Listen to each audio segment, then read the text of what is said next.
Zee TV Telangana news కి స్వాగతం. ముందుగా ముఖ్యాంశాలు. మహారాష్ట్రలో బీజేపీ కూటమి విజయం చారిత్రాత్మకం.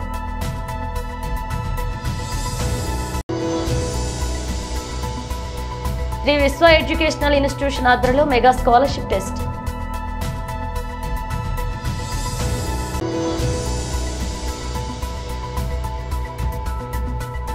అనంతరం పాత గాజువాక కూడలిలో భారీ బహిరంగ సభ ఏర్పాటు.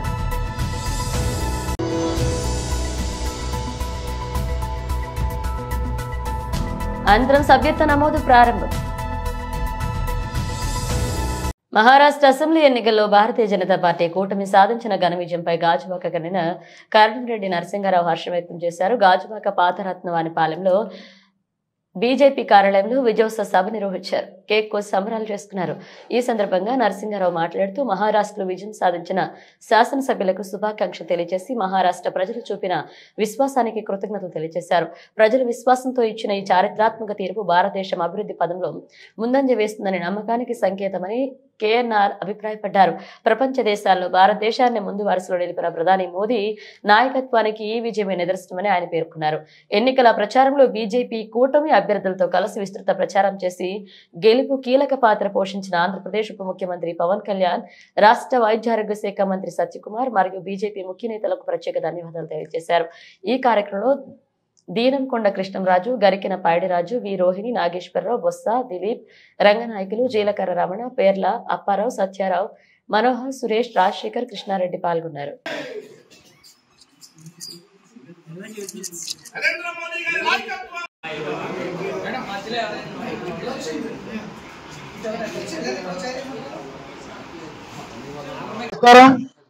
ఈరోజు మహారాష్ట్రలో సాధించిన ఘన విజయానికి భారతీయ జనతా పార్టీ ఆధ్వర్యంలో ఈరోజు విజయోత్సవ సభ ఏర్పాటు చేసుకోవడం జరుగుతుంది.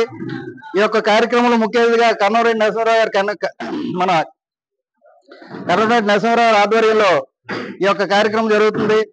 భారతీయ జనతా పార్టీ సీనియర్ నాయకులు వార్డు నుంచి అందరూ కూడా వచ్చి విజయోత్సవ సభలో పాల్గొన్నారు. అందరికీ ధన్యవాదాలు తెలియజేస్తూ, ఏదైతే వాజ్పేయి గారు, అద్వానీ గారు అట్టడుగు స్థాయిలో కింది స్థాయి. నమస్కారం అండి. మహారాష్ట్రలో భారతీయ జనతా పార్టీ కూటమి విజయదుందుబి మోగించింది. ఇప్పటికే వస్తున్న రిజల్ట్స్ ప్రకారంగా 237 సీట్లు విజయం సాధించే దిశగా ముందుకు దూసుకుపోతుంది. ఈ సందర్భంగా మహారాష్ట్ర ప్రజలందరికీ, ఓటర్ మహాశయులందరికీ ప్రత్యేకమైన ధన్యవాదాలు తెలియజేస్తున్నాం. ఎందుకంటే దేశ ప్రధానమంత్రి శ్రీ నరేంద్ర మోదీ గారు ఎన్డీఏ కూటమి కేంద్రంలో అధికారంలో ఉంది. అదేవిధంగా మహారాష్ట్రలో కూడా గతంలో బీజేపీ కూటమి అధికారంలో ఉంది. డబుల్ ఇంజిన్ పరిపాలన ద్వారా సుపరిపాలన ప్రజలంతా చూశారు, మళ్ళీ ఒకసారి ఆశీర్వదించారు. మన ఆంధ్రప్రదేశ్ రాష్ట్రంలో ఏ విధంగా అయితే అత్యధిక సీట్లు 164 సీట్లు ఇచ్చి బంపర్ మెజార్టీతో గెలిపించారో, అదేవిధంగా మహారాష్ట్ర ప్రజలు కూడా 237 సీట్లు గెలిపించి మన ఎన్డీఏ కూటమికి ప్రధానమంత్రి శ్రీ నరేంద్ర మోదీ గారి సుపరిపాలనకు మద్దతు తెలియజేసినందుకు వారందరికీ ధన్యవాదాలు తెలియజేస్తూ, ఈరోజు మా పార్టీ పెద్దల పిలుపు మేరకు గాజువాక అసెంబ్లీ నియోజకవర్గం పార్టీ కార్యాలయంలో ఈ యొక్క విజయోత్సవ సభ ఏర్పాటు చేసుకొని సంబరాలు, కేక్ కోసి మిఠాయిలు తినిపించి సంబరాలు చేసుకోవడం జరిగింది. రాబోయే రోజుల్లో తెలంగాణలో, అదేవిధంగా మన కర్ణాటకలో కూడా ఖచ్చితంగా భారతీయ జనతా పార్టీ అధికారంలోకి వస్తుంది. అటు తమిళనాడు కూడా. ప్రతి సంవత్సరం లాగే ఈ సంవత్సరం కూడా 10వ తరగతి చదివే విద్యార్థులకు శ్రీ విశ్వ ఎడ్యుకేషనల్ ఇన్స్టిట్యూట్ KRKDGM ఆధ్వర్యంలో మెగా స్కాలర్షిప్ టెస్ట్ నిర్వహించారు. ఉక్కునగరం సెక్టార్ 3లో ఉన్న DAV సెంచినరీ పబ్లిక్ స్కూల్లో ఆదివారం జరిగిన మెగా స్కాలర్షిప్ టెస్ట్ కు గాజువాక ప్రాంతంలో ఉన్న A1 గ్రేడ్ స్కూల్స్లలో చదువుతున్న 800 మందికి పైగా విద్యార్థులు పాల్గొన్నారని శ్రీ విశ్వ ఎడ్యుకేషనల్ ఇన్స్టిట్యూట్ ప్రతినిధులు తెలిపారు. ఈ టాలెంట్ టెస్ట్ 240 మార్కులకు పెట్టడం జరిగిందన్నారు. ఇందులో 180 నుండి 200కి మార్కులు సాధించిన విద్యార్థులు ఫీజు రాయితీ ఉంటుందన్నారు.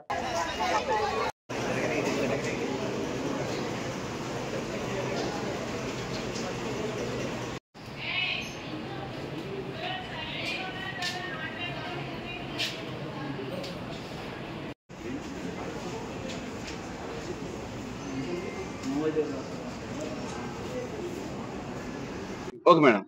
మా అమ్మాయి ప్రెసెంట్ 10th కేవీ స్కూల్లో చదువుతుంది.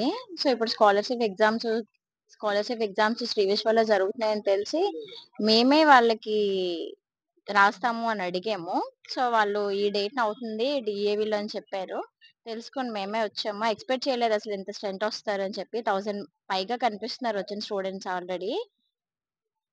మా అమ్మాయి కేవీ స్కూల్లో ఇప్పుడు 10th ఆల్రెడీ రన్నింగ్ లో ఉంది. 10th అయిపోయి ఆఫ్టర్ ఇంటర్ కాలేజ్ కి మేము శ్రీ విశ్వలో వెయ్యాలి అని ఉన్నాము. ఇప్పుడు స్కాలర్షిప్ ఎగ్జామ్ పెట్టారు డిఏవిలో.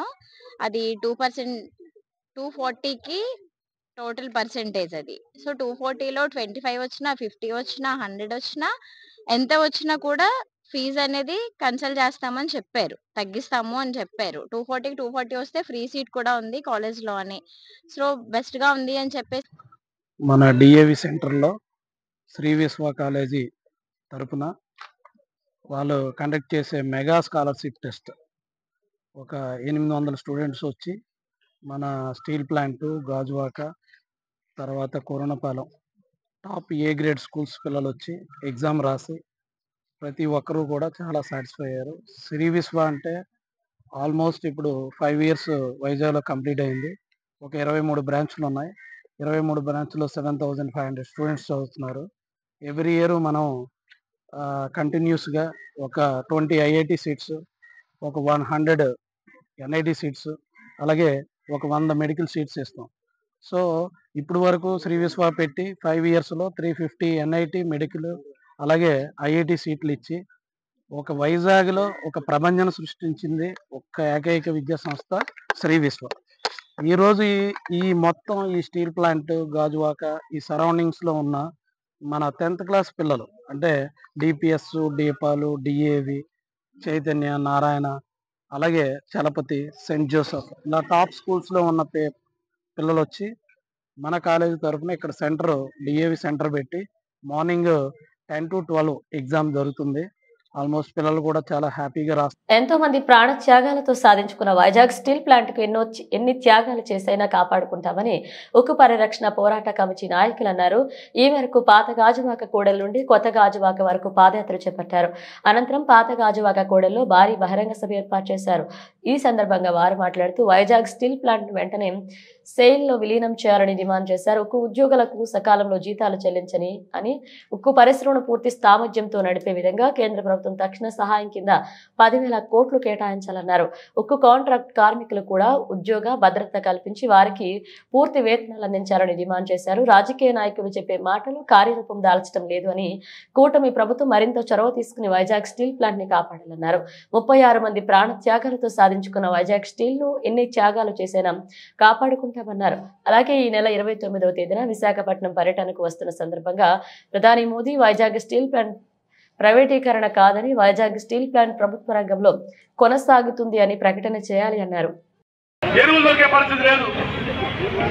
ఈ నేపథ్యంలో మొత్తం రైతులు, కార్మికులు, కష్టజీవులు, ప్రాణ సంఘాలంతా కలిసి ఐక్యంగా 20వ తారీఖున దేశవ్యాప్తంగా నిరసన చేపడతా ఉన్నారు. దానిలో భాగంగా ఇక్కడ ఈ పారిశ్రామిక ప్రాంతంలో ఆదివారం కాబట్టి 20వ తారీఖు చేయాలని చెప్పేసి అఖిలపక్ష కార్మిక సంఘం అనుకోవడం జరిగింది. దానికి సంబంధించి ఇప్పటికే మొత్తం రైతు సంఘ నాయకులు, వర్కింగ్ విమెన్ నాయకులు, వివిధ ప్రభుత్వ పరిశ్రమల్లో పనిచేస్తారు. మొండి గవర్నమెంట్ ఈ ప్రభుత్వ రంగ సంస్థలన్నీ కూడా అమ్మేయాలి, ఎవరికో అదాని అంబానీకో కార్పొరేట్ సంస్థలకు అతి కారు సోక అమ్మాలని చెప్పి ప్రజల ఆస్తుల్ని ప్రయత్నం చేస్తుంది. మనం అడ్డుకుంటున్నాం. అయినప్పటికీ కూడా ఈ రోజు 1400 రోజులుగా మనం పోరాటం చేస్తున్నాం కాబట్టి ఈ రోజు కూడా మోడీ గారు ముందుకెళ్ళిపోయారు. కానీ 3 సంవత్సరాల నుంచి ఈ స్టీల్ ప్లాంట్ కి రా మెటీరియల్ రాకుండా, వర్కింగ్ కార్డులు ఇవ్వకుండా, ఐరన్ ఓర్ ఇవ్వకుండా, కోకింగ్ కోర్లు ఇవ్వకుండా, ఈవెన్ రైల్వే రేక్స్ కూడా ఇవ్వకుండా 3 బ్లాస్ట్ ఫెన్స్లు ఉంటే 2 బ్లాస్ట్ ఫెన్స్ మూసేశారు. గత 6 నెలలు బట్టి పర్మనెంట్ కార్మికుల జీతాలు ఇవ్వట్లేదు, కాంట్రాక్ట్ కార్మికుల జీతాలు ఇవ్వట్లేదు, చనిపోయిన కార్మికులకి వాళ్ళ ఫ్యామిలీకి డిఏ బేసిక్ ఇస్తారు, అవి కూడా ఆపేశారు. అదే రిటైర్ అయిన కార్మికులు ఫైనల్ సెటిల్మెంట్ చేయలేదు. కానీ 1000 కోట్లు ఎఫ్టీలు చేశారు ఈ 20 రోజుల్లో. అంటే కావాలనే కార్మికులు ఇబ్బంది పెట్టి ఆర్థికంగా మానసికంగా దెబ్బతీసి ఈ స్టీల్ ప్లాంట్ ని అమ్మేయాలని మనం చెప్పే విధంగా ప్రయత్నం చేస్తున్నారు. ఒక పక్క స్టీల్ మినిస్టర్ గారు చెప్తున్నారు, సీఎం గారు చెప్తున్నారు, పవన్ గారు చెప్తున్నారు ఈ స్టీల్ ప్లాంట్ ప్రైవేట్ పరం చేయట్లేదని. కానీ ప్రైవేట్ పరం చేయకుండానే ఈ స్టీల్ ప్లాంట్ కి ఎందుకు మీరు ఈ ప్రభుత్వ రంగంలో ఉన్న స్టీల్ ప్లాంట్ ని ఏ మైన్స్ ఇవ్వట్లేదు, ఎందుకు వర్కింగ్ క్యాపిటల్ ఇవ్వట్లేదు, ఎందుకు జీతాలు ఇవ్వట్లేదు, బ్యాంకులో 1000 కోట్ల డబ్బు ఉండి కూడా ఎందుకు ఇబ్బంది పెడుతున్నారని చెప్పి మేము ప్రజా పాలకుల్ని మేము అడుగుతున్నాం. మిత్రులారా, రేపు 29వ తారీఖుని గనిశెట్టి కనకరాజుకి ఏ నాయకుడితో సంబంధం లేకుండా పనులు చేసే కెపాసిటీ ఉన్న వ్యక్తి అని, పనులు చేసేందుకు ఒక మార్గాన్ని ఎంచుకుని గ్రామాన్ని అభివృద్ధి చేస్తారని అన్నారు. రాష్ట్ర oil seeds growers federation chairman గండి బాబ్జీ విశాఖ జిల్లా పెందుర్తి మండలంలోని చింతగట్లలో ఆదివారం తెలుగుదేశం పార్టీ సభ్యత్వ నమోదు కార్యక్రమానికి ముఖ్య అతిథిగా హాజరయ్యారు. ఈ సందర్భంగా గండి బాబ్జీ మాట్లాడుతూ తనకు ఇక్కడ ఉన్న వారితో మంచి సత్సంబంధాలు ఉన్నాయన్నారు. పార్టీతో పని లేదని, నేను ఏ పార్టీలో ఉన్నా తన వద్దకు వచ్చిన వారికి తన సహకారాలు అందిస్తామన్నారు. తన ఆహ్వానం మేరకు వీరంతా తెలుగుదేశం పార్టీలో చేరారన్నారు. చంద్రబాబు సూచన మేరకు విశాఖ దక్షిణ నియోజకవర్గానికి వెళ్లాలని, అక్కడ జనసేన ఇక్కడ జనసేన అన్నారు. తనకి పదవులతో పని లేదని, ఏ పనైనా చేయగల నమ్మకం ఉందన్నారు. విశాఖ ఎంపీ భరత్ సహకారంతో కార్యకర్తలకు అండగా ఉంటారన్నారు. అనంతరం సభ్యత్వ నమోదు ప్రారంభించారు. ఈ కార్యక్రమంలో సర్పంచ్ గనిశెట్టి వెంకటలక్ష్మి, ఎంపీటీసీ నందవరపు అప్పలరాజు, తమరడ బంగారు నాయుడు, కర్రి బంగారు నాయుడు, సంతోష్ కుమార్, తిర్రి కనకరాజు, నాగరాజు, సాలక్ కృష్ణ, కనకరాజు యూత్ సభ్యులు పాల్గొన్నారు. అంటే మంచి నాయకత్వం చేసే లక్షణం ఉన్నాయి ఇద్దరికి. చాలా ఇబ్బందులు ఉంటాయి, మీకు తెలియదు నాయకత్వం చేయడం అంటే. నేను 15 ఏళ్ళు ఎమ్మెల్యే చేయలేదు, అయినా కూడా అలాగా పార్టీ కోసం ఏదో పదవి తీసుకోవాలని తిరిగితే చంద్రబాబు నాయుడు గారు నన్ను వైజాగ్లో పోటీ చేసి కానీ అక్కడ తిరగమన్నారు. అక్కడికి వెళ్ళేసరికి జనసేన, అక్కడ కూడా జనసేన, ఇక్కడ జనసేన. ఈ జనసేన వల్ల ఇక్కడ పాపం బండా సత్యమూర్తి గారు ఇంకా నయం, మాడులైన సీట్ దొరికింది, కానీ నాకైతే ఇంకెక్కడ సీట్ లేదు కాబట్టి ఉండమన్నారు. ఏదో ఎమ్మెల్సీ ఇస్తామన్నారు. ఏమిచ్చినా మనకున్న కెపాసిటీ పెట్టి పదవి అక్కర్లేదు, నేను ఏ పని చేయించగలనే ధైర్యం నాకు ఉంది. అందువల్ల నేను చెప్పాను, కనకరాజు మీరేం భయపడక్కర్లేదు, మనకు పదవి ఉంది లేదని ఏం ఆలోచించు, మన వాళ్ళకి ఏం సాయం చేయాలన్నా మన సాయి శక్తిగా ప్రయత్నం చేద్దాం.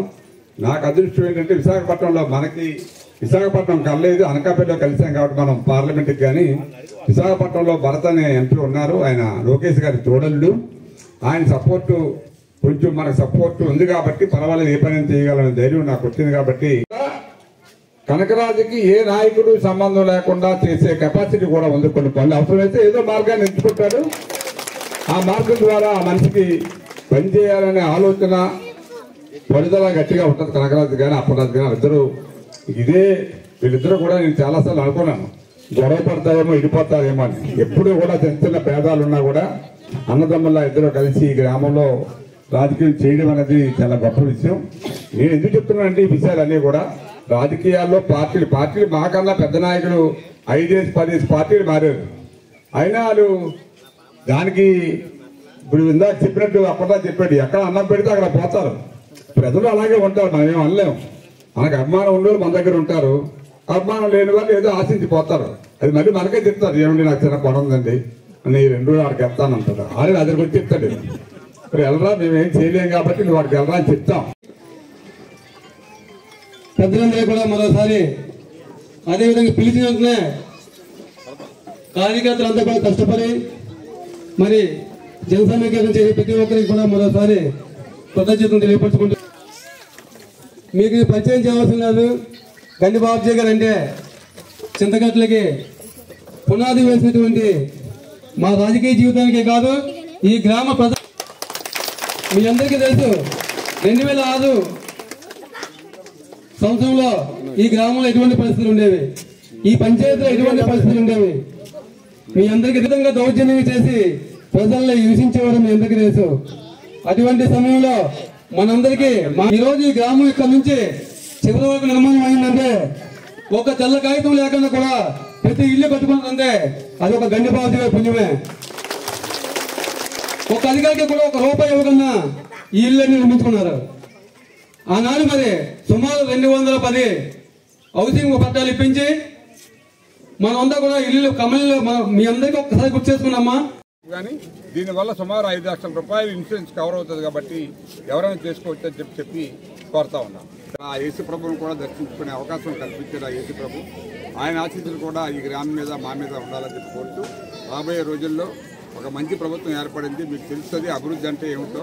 సంవత్సరం లోపలే రేపు 29వ తారీఖున సుమారు 60,000 కోట్ల రూపాయలతో హైడ్రోజన్ పవర్ తయారు చేయాలనే ఒక యూనిట్ నక్కపల్లిలో ప్రధానమంత్రిగా శంకుస్థాపన చేస్తున్నారు. సుమారు 25,000 నుంచి 30,000 మందికి డైరెక్ట్గా ఇండైరెక్ట్గా కూడా ఉద్యోగాలు వచ్చే అవకాశాలు ఉన్నాయి.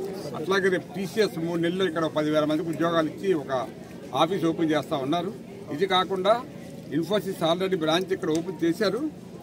వాళ్ళు కూడా 10,000 మంది నుంచి 15,000 మంది దాకా ఈ 5 సంవత్సరాల్లో తీసుకొచ్చి ఇక్కడ కొత్త ఎంప్లాయ్మెంట్, పాత ఎంప్లాయీస్ ఎవరైతే ఉన్నారో మన 3 జిల్లాల్లో ఉన్న 15,000 మంది హైదరాబాద్లో పనిచేస్తున్న వాళ్ళే 10,000 మందిని ఇక్కడ తీసుకొచ్చి మేడ్చల్ జిల్లా కీసర మండలం పరిధి కుందనపల్ల గ్రామంలో నిర్వహించిన అయ్యప్ప 18వ మహాపడి పూజకు హాజరయ్యారు ఎమ్మెల్సీ కవిత. ఈ మహాపడి పూజకు వందలాదిగా అయ్యప్ప భక్తులు హాజరయ్యారు. ఈ సందర్భంగా ఎమ్మెల్సీ కవిత మాట్లాడుతూ ఈ మహాపడి పూజను చూసి అటెండ్ అయ్యి దర్శనం చేసుకున్నందుకు సంతోషంగా ఉందన్నారు. మేడ్చల్ రంగారెడ్డి అధ్యక్షులుగా పనిచేస్తున్న జితేంద్ర గురుస్వామి 18వ మహాపడి పూజకు హాజరైనందుకు సంతోషంగా ఉందన్నారు. ప్రజలందరూ సుఖ సంతోషాలతో ఉండాలని తెలిపారు. ఆడపడుచులందరూ సర్వ సౌభాగ్య సిరి సంపదలతోటి నిండు నూరేళ్లు దీర్ఘ సుమంగళిగా ఉండాలని అయ్యప్ప స్వామి దీవెనలతో పాటు సర్వమంగళాదేవి అనుగ్రహం లభించాలి.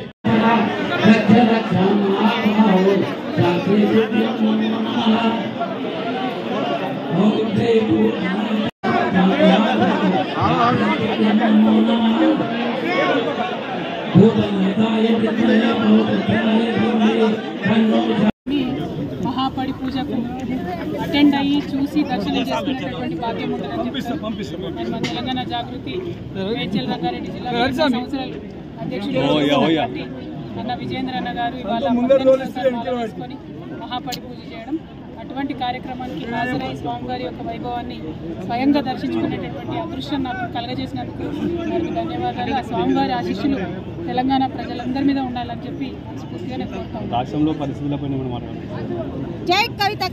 తెలంగాణ రాష్ట్రం ఎంఎం జిల్లా మేడ్చల్ అసెంబ్లీ నియోజకవర్గం మేడిపల్లి పిఎంసి 3వ division Satyanarayanapuram colony PMC office ముందు ధర్నాకు కూర్చున్నారు. ఏళ్ల తరబడి అనేక రకాలుగా రోడ్ల పాడై ఎన్నో ఇబ్బందులు ఎదుర్కొంటున్నా పట్టించుకుని పిఎంసి ఉన్నతాధికారులు, మేయర్లు, కార్పొరేటర్లు పట్టించుకోవడం లేదని, రోడ్లు గుంతలమయమై వాహనదారులకు అనేక ఇబ్బందులు ఎదురవుతున్నాయని, తట్టమట్టి కూడా పోయలేదని కాలనీ వాసులు వాపుతున్నారు. వారం రోజుల్లో మా రోడ్లు బాగు చేయకపోతే పిల్లా పాపలతో కలిసి పిఎంసి కార్యాలయాన్ని ముట్టడిస్తామని అన్నారు.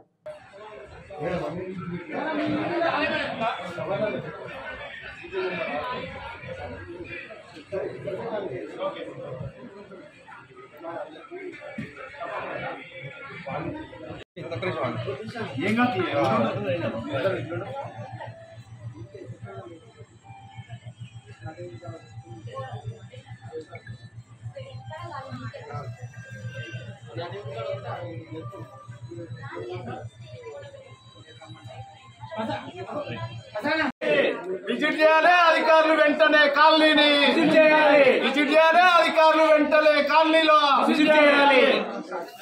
నిర్లక్ష్య సమాధానం చెప్తున్న డీజీ గారిపై వెంటనే చర్య తీసుకోవాలి. నిర్లక్ష్య సమాధానం చెప్తున్న డీజీ గారిపై వెంటనే చర్య తీసుకోవాలి. నిర్లక్ష్యంగా సమాధానం చెప్తున్న అధికారులపై వెంటనే చర్య తీసుకోవాలి. కమిషనర్ గారు వెంటనే స్పందించాలి. మేయర్ గారు వెంటనే స్పందించాలి.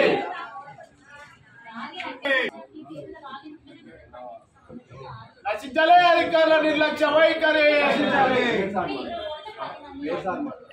నశించాలి అధికారుల నిర్లక్ష్య వైఖరి.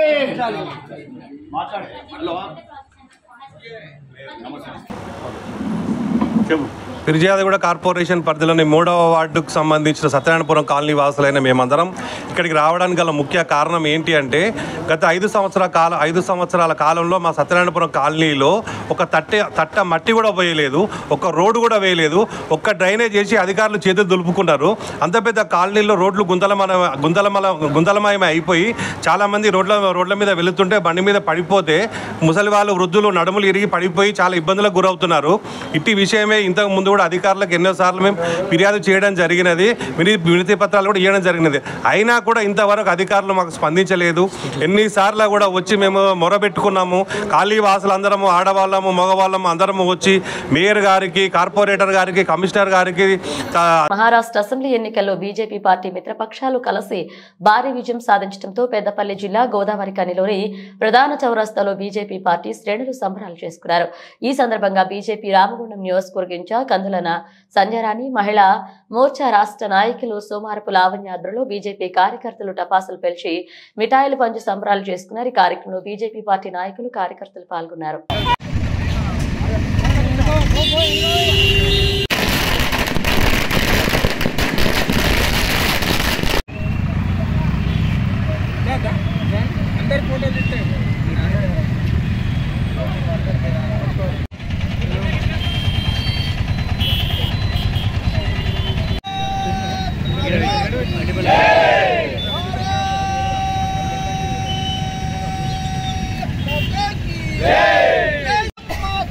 వందే మాతరం, జై జై జనతా, జై జై జనతా, భారతీయ జనతా, జై జై.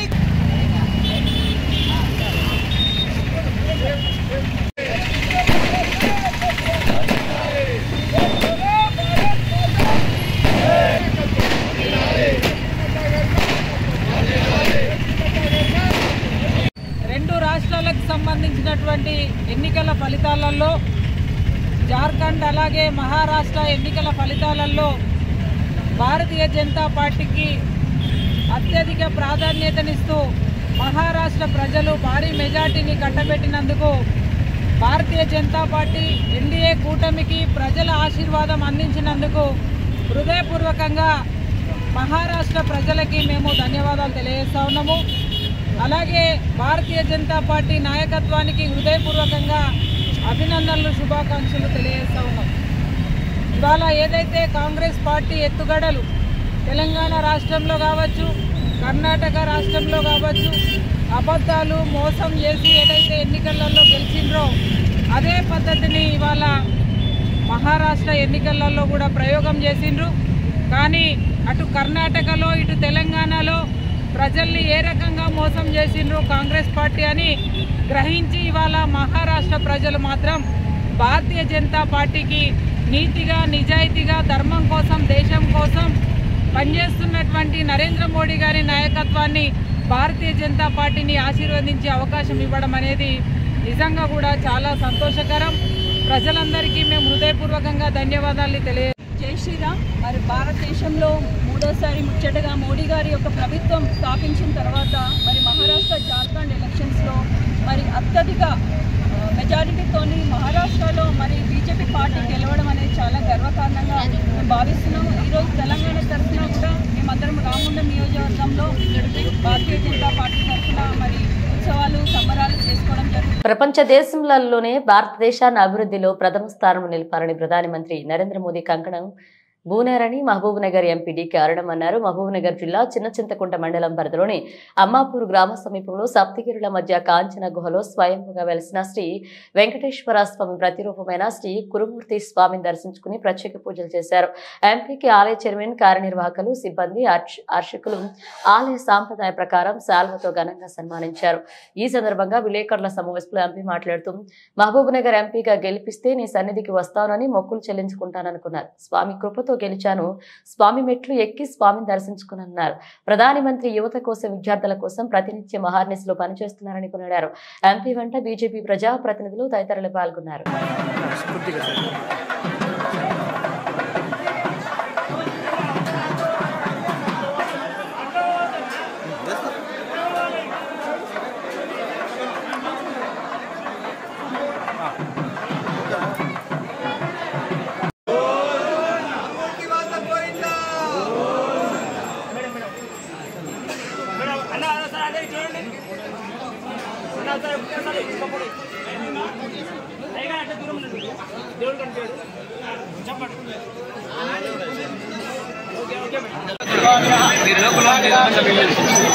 సైడ్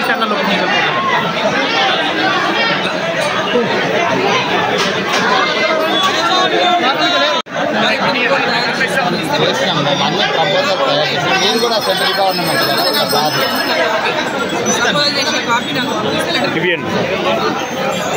జాతర సందర్భంగా గురుమూర్తి స్వామి దర్శనం కోసం రోజు స్వామిని దర్శించుకొని మరి ఎంపీ ఎలక్షన్లో కూడా స్వామివారి ఆశీర్వాదం కోసం రావడం జరిగింది. గెలిచిన తర్వాత తప్పకుండా మళ్ళీ వచ్చి దర్శించుకోవడానికి స్వామిని ఒప్పుకోవడం జరిగింది. మరి గురుమూర్తి స్వామి యొక్క ఆశీస్సులతో పార్లమెంట్ మెంబర్గా పాలమూరు నుంచి గెలిచినటువంటి సందర్భంగా ఆ స్వామి మొక్కు తీర్చుకోవడానికి మళ్ళీ ఇక్కడ రావడం జరిగింది. యాక్చువల్గా ఉద్దాల రోజే రావాలి అనుకోకుండా నాకు ఒక ముఖ్యమైన మీటింగ్ ఉండడం వల్ల రాలేకపోయినాం.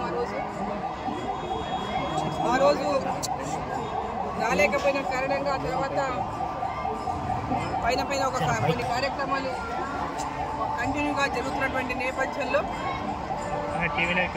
మళ్ళీ ఈరోజు పార్లమెంటు ఎల్లుండి నుంచి ప్రారంభమవుతున్నటువంటి సందర్భంగా స్వామివారి దర్శనం చేసుకొని మరి పార్లమెంటు సమావేశాల్లో హాజరు కావాలని ఈరోజు గురుమూర్తి స్వామి దర్శనం చేసుకొని రావడం జరిగింది.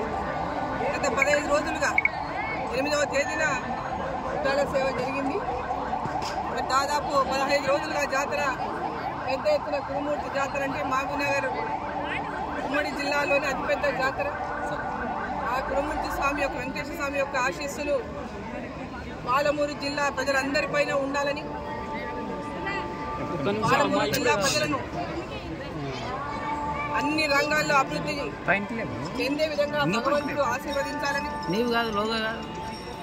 అదేవిధంగా నరేంద్ర మోదీ గారిని ఈ దేశం కోసం, ఈ దేశం యొక్క అభివృద్ధి కోసం, దేశ ప్రజల యొక్క అభివృద్ధి కోసం, దేశం యొక్క యువత యొక్క భవిష్యత్తు కోసం. బులెటిన్ ముగించే ముందు హెడ్లైన్స్ మరోసారి. మహారాష్ట్రలో బీజేపీ కూటమి విజయం చారిత్రాత్మకం.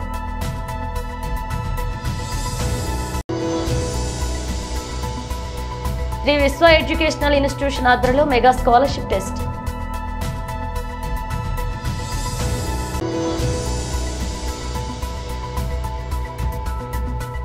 అనంతరం పాత గాజువాక కూడలిలో భారీ బహిరంగ సభ ఏర్పాటు.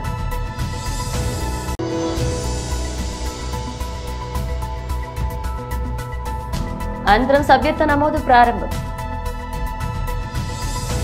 ఇవే బులెటిన్ అప్డేట్స్. మరిన్ని అప్డేట్స్ తో మళ్ళీ కలుద్దాం.